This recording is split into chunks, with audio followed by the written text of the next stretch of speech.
Item ಯಾವುದೇ ಇರಲಿ try ಮಾಡಿ ಆಚಿ ಚಿಕನ್ ಮಸಾಲಾ. ಇಡೀ ದೇಶದಾದ್ಯಂತ ಆಲ್ರೆಡಿ SIR ಪ್ರಕ್ರಿಯೆ ಅಂದ್ರೆ ಮತದಾರರ ಪಟ್ಟಿ ಪರಿಷ್ಕರಣೆಯ ವಿಚಾರಗಳು ಇಡೀ ದೇಶದಲ್ಲಿ ಸದ್ದು ಸುದ್ದಿಗೆ ಕಾರಣ ಆಗಿತ್ತು. ಬಹುತೇಕ ರಾಜ್ಯದಲ್ಲಿ ಈ ಮತದಾರರ ಪಟ್ಟಿ ಪರಿಷ್ಕರಣೆ ಪ್ರಕ್ರಿಯೆ ಕಂಪ್ಲೀಟ್ ಆಗಿದೆ.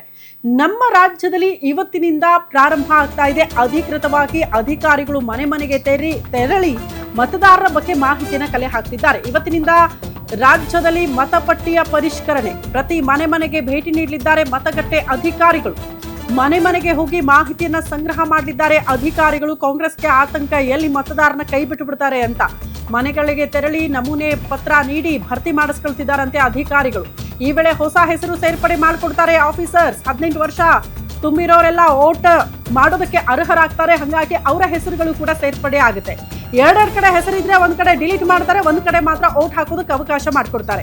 ಗುರುತಿನ ಚೀಟಿಯಲ್ಲಿ ದೋಷ ಇದ್ರೆ ತಿದ್ದುಪಡಿ ಮಾಡ್ಕೊಳ್ಳೋದಕ್ಕೆ ಅವಕಾಶ ಕೂಡ ಇರುತ್ತೆ. ಮತಪಟ್ಟಿ ಪರಿಷ್ಕರಣೆಗೆ 59,050 ಅಧಿಕಾರಿಗಳ ನಿಯೋಜನೆ ಆಗಿದೆಯಂತೆ ಇಡೀ ರಾಜ್ಯದಲ್ಲಿ. ಹಂಗಾಗಿ ಮನೆಗೆ ಬರ್ತಾರೆ, ಮಾಹಿತಿ ಕೊಡಬೇಕಾಗುತ್ತೆ, ನಿಮಗೆ ನಮೂನೆ ಪತ್ರ ನೀಡ್ತಾರೆ, ನೀವೇ ಭರ್ತಿ ಮಾಡಬಹುದು. ಇಲ್ಲಾಂದ್ರೆ ಅಧಿಕಾರಿಗಳಿಗೆ ಮಾಹಿತಿ ಕೊಟ್ರೆ ಅವರೇ ಭರ್ತಿ ಮಾಡ್ತಾರೆ. ಯಾಕೆ ಈ ಪ್ರಕ್ರಿಯೆ ನಡೀತಾ ಇದೆ ಅಂದ್ರೆ ಬಹುತೇಕ ಕಡೆ ಎರಡೆರಡು ಕಡೆ ವೋಟ್ಗಳನ್ನ ಮಾಡ್ತಿದ್ದಾರೆ. ಹಾಗಾಗಿ ಒಂದ್ ಕಡೆ ಅವ್ರ ಹೆಸರನ್ನ ಕೈ ಬಿಡುವಂತಹ ಪ್ರಕ್ರಿಯೆಗಳಾಗುತ್ತೆ. ಮೃತಪಟ್ಟವರ ವೋಟರ್ ಐಡಿಗಳಿದೆ, ಅದೆಲ್ಲವನ್ನ ಕೂಡ ಕ್ಯಾನ್ಸಲ್ ಮಾಡೋದಕ್ಕೆ ಸಹಕಾರಿ ಆಗುತ್ತೆ.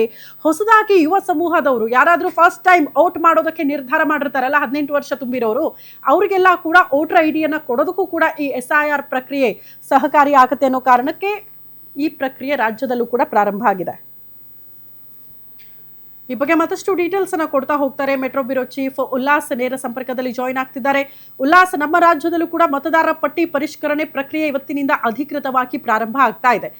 ಹೆಂಗಿರುತ್ತೆ ಅಧಿಕಾರಿಗಳು ಕೇಳುವಂತ ಪ್ರಶ್ನೆ, ಜೊತೆಗೆ ಮತದಾರರು ಬಂದಂತ ಸಂದರ್ಭದಲ್ಲಿ ಅಂದ್ರೆ ಅಧಿಕಾರಿಗಳು ಬಂದಾಗ ಏನ್ ಮಾಹಿತಿ ಕೊಡಬೇಕಾಗುತ್ತೆ ಅಂತ?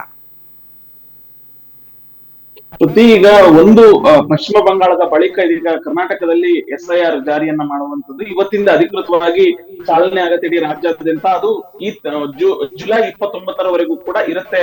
ಈ ಒಂದು SIR ಪ್ರಕ್ರಿಯೆ ಇರುತ್ತೆ ಅನ್ನುವಂತ ಒಂದು ಮಾಹಿತಿಯನ್ನ ಸ್ವತಃ ಚುನಾವಣಾ ಆಯೋಗ ಕೊಟ್ಟಿದೆ. ಇಡೀ ರಾಜ್ಯಾದ್ಯಂತ ಸುಮಾರು 59,050 BLOಗಳನ್ನ ಈಗಾಗಲೇ ನೇಮಕ ಮಾಡಿ ಪ್ರತಿ ಮನೆಗೂ ಭೇಟಿಯನ್ನ ಕೊಟ್ಟು ಮತದಾರರ ಪಟ್ಟಿಯನ್ನ ಪರಿಷ್ಕರಣೆ ಮಾಡಬೇಕು ಅನ್ನುವಂತ ಒಂದು ಸೂಚನೆಯನ್ನ ಚುನಾವಣಾ ಆಯೋಗ ಕೊಟ್ಟಿದೆ. ಸೊ ಒಂದ್ ಕಡೆ ಕಾಂಗ್ರೆಸ್ ವಿರೋಧವನ್ನು ವ್ಯಕ್ತಪಡಿಸ್ತಾ ಇದೆ. ಅದರ ನಡುವೆನೂ ಕೂಡ ಚುನಾವಣಾ ಆಯೋಗ ಇಲ್ಲ, ನಮಗೆ ಕೇಂದ್ರ ಚುನಾವಣಾ ಆಯೋಗದ ನಿರ್ದೇಶನದ ಮೇರೆಗೆ SIR ಪ್ರಕ್ರಿಯೆ ಇವತ್ತಿಂದ ಆರಂಭ ಮಾಡಬೇಕು ಅನ್ನುವಂತ ಒಂದು ತೀರ್ಮಾನಕ್ಕೆ ಈಗಾಗಲೇ ಚುನಾವಣಾ ಆಯೋಗ ಬಂದಿದೆ.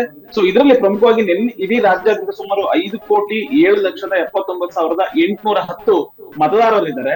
ಹಾಗೇನೆ 46,52,504 ಮತದಾರ ಏನಿದ್ದಾರೆ ಅವರು ಮ್ಯಾಪಿಂಗ್ ಇಂದ ಈಗಾಗಲೇ ಹೊರ ಉಳಿದಿರುವಂತಂದ್ರೆ ಅನ್ಮ್ಯಾಪಿಂಗ್ ಆಗಿರುವಂತದ್ದು ಅಂತೇಳಿ. ಸೊ ಹೀಗಾಗಿ ಈಗ 46 ಲಕ್ಷ ಮತದಾರರನ್ನ ಮ್ಯಾಪಿಂಗ್ ನ ಒಳಗಡೆ ತರುವಂತಹ ಪ್ರಕ್ರಿಯೆ ಇವತ್ತಿಂದ ಆರಂಭ ಆಗುತ್ತೆ. 2002ರಲ್ಲಿ ಇರುವಂತಹ ಮತದಾರರ ಪಟ್ಟಿಯನ್ನ ಜೊತೆಗೆ 2025ರ ಮತದಾರರ ಪಟ್ಟಿಯನ್ನ ಎರಡೂ ಕೂಡ ಟ್ಯಾಲಿ ನೋಡಿ ಆ ಒಂದು ಆಧಾರದ ಮೇಲೆ ಈಗಾಗಲೇ ಅಧಿಕಾರಿಗಳು ಮ್ಯಾಪಿಂಗ್ ಅನ್ನ ಮಾಡಿದ್ದಾರೆ. ಸೊ ಈಗ ಇವತ್ತಿಂದ ಮನೆ ಮನೆಗೂ ಇಡೀ ರಾಜ್ಯದಿಂದ ಮನೆ ಮನೆಗೂ ಭೇಟಿ ಕೊಡುವಂತಹ ಅಧಿಕಾರಿಗಳಿಗೆ ನಾವು ನಿಜವಾಗ್ಲೂ ಈ ವೋಟ್ ಅನ್ನ ಹಾಕ್ಬೇಕು ಅನ್ನುವಂಥದ್ದಾದ್ರೆ ಒಂದು ಫಾರ್ಮ್ ಅನ್ನ ಕೊಡ್ತಾರೆ. ಆ ಒಂದು ಫಾರ್ಮ್ ಅನ್ನ ಫಿಲ್ ಮಾಡ್ಬೇಕು. ಪ್ರಮುಖವಾಗಿ ಅದರ ಹೆಸರಾಗಿರ್ಬೋದು, ವಯಸ್ಸು, ಮತ್ತೆ ಎಲ್ಲಿ ಇರುವಂತದ್ದು, ನಿಮ್ಮ EPIC ID number, Aadhaar number, ಹೀಗೆ ಸುಮಾರು 10ರಿಂದ 15 ಪ್ರಶ್ನೆಗಳಿರುತ್ತೆ. ಆ ಒಂದು ಪ್ರಶ್ನೆಗಳನ್ನ ಫಿಲ್ ಮಾಡಿ ಒಂದು ಸಹಿಯನ್ನ ಮಾಡಿ BLOಗಳಿಗೆ ಕೊಡುವಂತ ಕೆಲಸ ಆಗುತ್ತೆ. ಇನ್ನೊಂದು ವಿಶೇಷ ಅಂದ್ರೆ ಶ್ರುತಿ, ಈಗ BLOಗಳು ಏನ್ ಬರ್ತಾರೆ ಅವ್ರ ಜೊತೆಗೆ ಎಲ್ಲಾ ರಾಜಕೀಯ ಪಕ್ಷಗಳ ಮುಖಂಡರು ಕೂಡ ಅವ್ರ ಜೊತೆಗೆ ಬರ್ತಾರೆ. ಒಂದು ವೇಳೆ ಈಗ 2002ರಲ್ಲಿ ಅವ್ರ ಮತದಾರರ ಪಟ್ಟಿಯಲ್ಲಿ ಅವ್ರ ಹೆಸರು ಇರಲಿಲ್ಲ, ಆದ್ರೆ 2025ರಲ್ಲಿ ಇತ್ತು ಅನ್ನುವಂಥದ್ದಾದ್ರೆ ನಿಜವಾಗ್ಲೂ ಅವ್ರು ಜಿನೇನ್ ಇದಾರ ಅನ್ನುವಂಥದ್ದನ್ನ ಆ ಒಂದು ರಾಜಕೀಯ ಮುಖಂಡರು ಅಥವಾ ರಾಜಕೀಯ ಪಕ್ಷದ ಮುಖಂಡರು ಅದನ್ನ ದೃಢೀಕರಣ ಮಾಡ್ತಾರೆ. ಅದಾದ ಬಳಿಕ ಪ್ರಕ್ರಿಯೆ ಕಂಪ್ಲೀಟ್ ಆಗುತ್ತೆ. ಶ್ರುತಿ. ಎಸ್ ಉಲ್ಲಾಸ್, ಧನ್ಯವಾದಗಳು ತಮ್ಮೆಲ್ಲ ಮಾಹಿತಿಗೆ.